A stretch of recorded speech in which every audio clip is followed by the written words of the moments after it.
Once upon a time, in a village where the sun kissed the earth with warmth and the wind sang through the trees, lived Amma.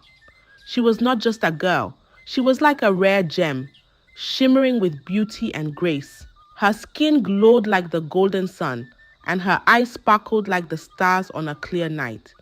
People would travel from far and wide just to catch a glimpse of her smile. Amma was loved by everyone, not just for her beauty, but for her kind heart and wise words. She could weave baskets that were strong and beautiful, and her dance moves could tell stories that made the elders nod in respect. But in this village, there was a tradition. When a girl became a woman, suitors would come, bringing gifts, hoping to win her heart. And for Amma, the most beautiful girl in the land, many suitors came. They brought gold, rare fruits, and fabrics as bright as the rainbow. Among these suitors was a prince, the bravest and most handsome man in the village. He had a smile that could light up the darkest room, and courage that made him a hero in everyone's eyes.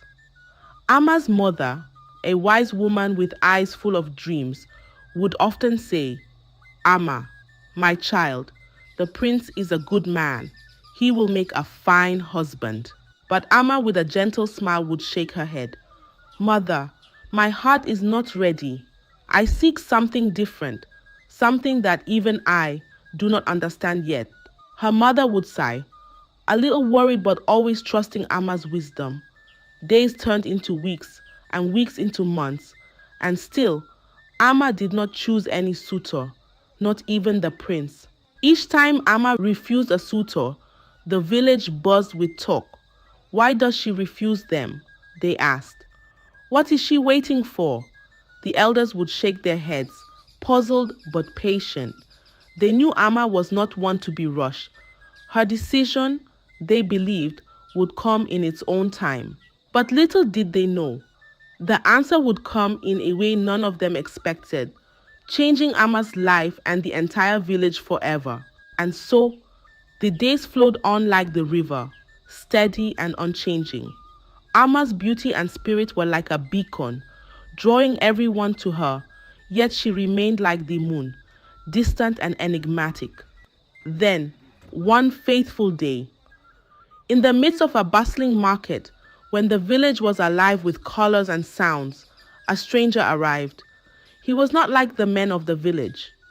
His clothes were of fine fabric, the likes of which had never been seen before, and his walk was confident, with a hint of mystery. This was Adewale, a man from the city, with eyes that seemed to hold stories of places far beyond the village boundaries. Adewale's arrival stirred curiosity among the villagers. Who was this man who carried himself like a prince from a distant land? His gaze soon fell upon Amma, who was bargaining for fabrics.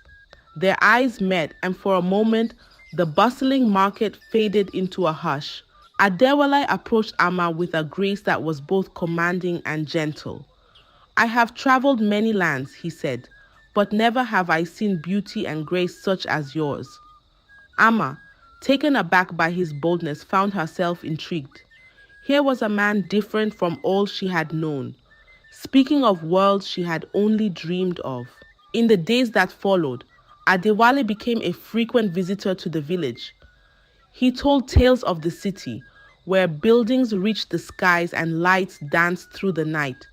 He spoke of his travels, of the different people he had met, and the wonders he had seen. Amma listened, her heart alight, with a curiosity she had never felt before. Amma's mother watched this new suitor with a wary eye. "He is a stranger, Amma," she cautioned. "We know nothing of his world."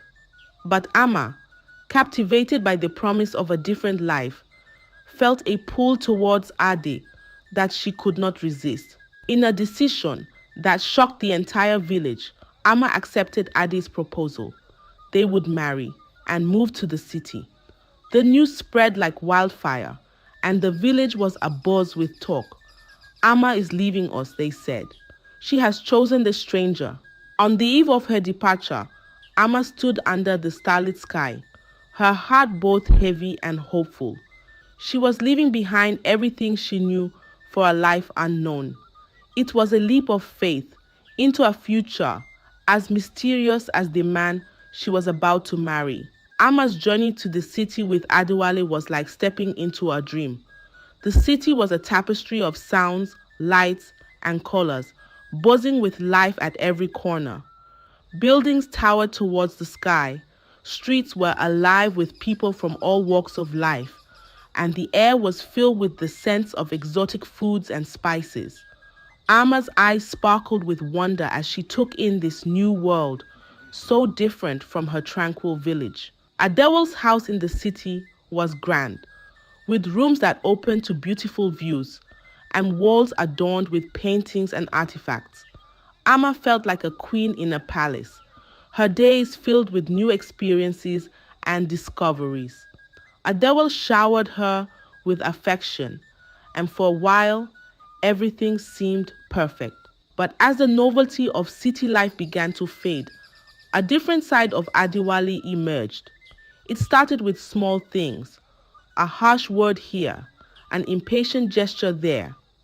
Ama, who had always lived surrounded by kindness, felt a growing unease. She tried to understand and adjust, believing it to be the stress of his work or the pace of city life. Then came the first instance of abuse. It was a shock, a painful jolt that shattered her world. Adewale, the man who had spoken of love and dreams, now revealed a temper that was cruel and frightening. He would shout at her for small mistakes. As if that wasn't okay, he would go to the extent of beating her if she tried to speak up for herself. Ama found herself walking on eggshells, her days clouded with fear and confusion. Every time she spoke with her mother on the phone, Ama's voice would tremble with the effort to sound normal. "Everything is fine, mother," she would say, hiding her tears. She couldn't bring herself to tell her mother the truth, that the man she had chosen, the life she had dreamed of, was turning into a nightmare. Her mother, sensing something amiss, would ask, "Are you truly happy, Ama?" And each time Ama would swallow her pain and reply, "Yes, mother, I am happy." It was a lie that weighed heavily on her heart, a mask she wore to protect her mother and herself from the truth. As the days passed, Ama's once bright eyes began to lose their sparkle. The city, once a place of wonder, now felt like a prison. She missed the laughter of her friends, the warmth of her village, and the simplicity of her old life. Deep down, she knew she had to make a choice that would change her life once again. One evening, as Adewale was away on another of his trips, Ama sat alone, the weight of her sadness heavy on her shoulders. It was then that the truth dawned on her. She had made a mistake. The life she had chosen with Adewale was not her destiny. She yearned for the love and safety of her village, for the life she had left behind. In that moment of clarity, Ama made a brave decision. She would leave. She would return to her village, to her roots, to herself. It was a decision that brought both fear and relief. Fear of the unknown, of facing the village she had left behind, and relief at the thought of being free, of being true to herself once again. With a heart heavy yet hopeful, Ama embarked on her journey back to the village. The road was long, each mile filled with thoughts and memories, like leaves fluttering in the wind. She thought of her mother, her friends, and the life she had left behind.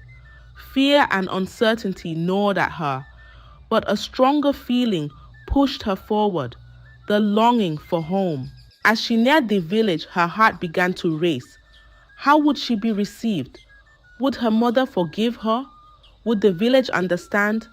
The sight of the familiar landscapes, the hills she had played on as a child, the river that had sung her to sleep, filled her with a bittersweet feeling.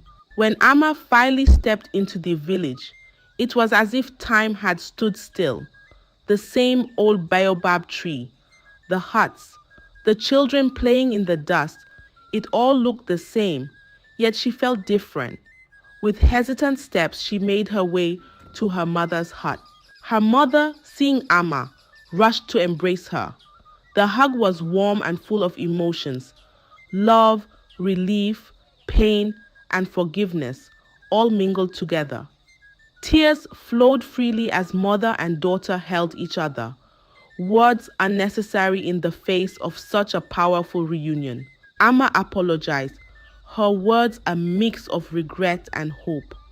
Mother, I was lost, but now I have found my way back. Can you forgive me?